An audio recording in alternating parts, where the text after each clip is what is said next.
Awaken my senses. You found me when colors fade. Peter, thanks so much for being with us again as we continue our talk on the life of Nehemiah. This week we're going to discuss a little about what walls are worth building. There's so much opportunity in the world, again, to critique, to criticize, and to pick apart. But at some point, we got to do something about it. And so with all the opportunity, how do we decide what walls are worth building?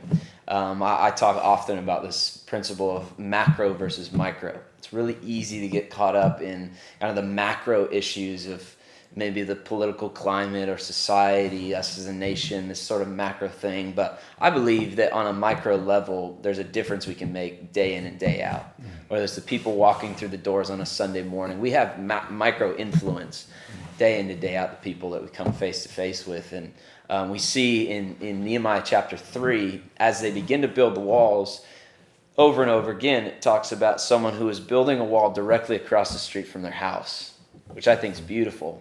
They didn't think that task too small in light of the bigger picture of what was really happening around them. So maybe some insight on maybe we can get a little disillusioned sometimes on, this, I got to do something big and grand and it's got to be distant. And but maybe some insight on what that looks like, just building the wall across from your house. Sure.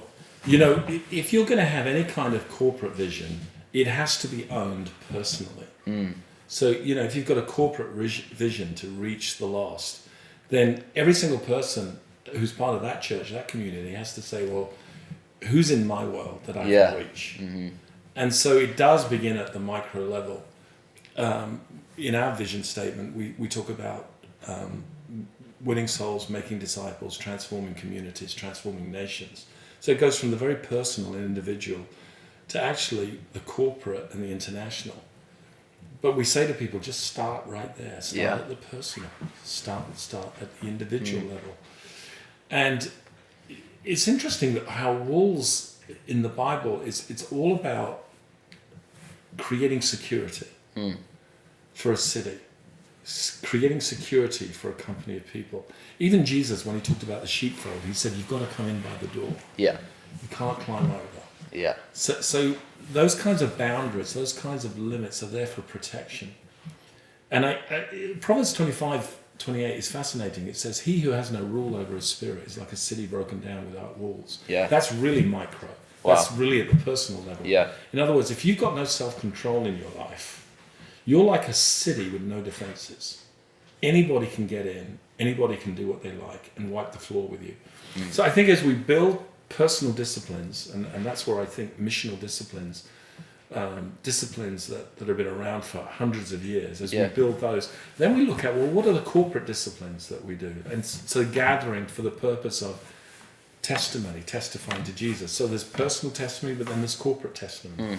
And how are we creating a Sunday meeting that we could invite?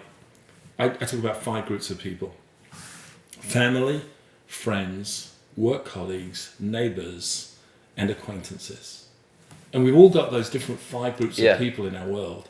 And so I'm looking to see, if we're going to rebuild the walls, let's start connecting with those groups of people and see who could we invite into our world personally, but also into our church world, our corporate world, and start to rebuild that connection, start to rebuild that testimony to the world, the salt and light stuff. And so for me, it's that kind of engagement that for me is about rebuilding walls.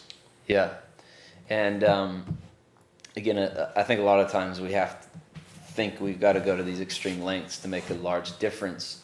But Matthew 10, specifically in the Message version, says, go to the neighbors. Go right there on your front doorstep. Yeah. Don't make a spectacle out of this thing by going to far off place. Start right here in the neighborhood. Yeah. And I think part of the principle of that is wherever you go, there you are.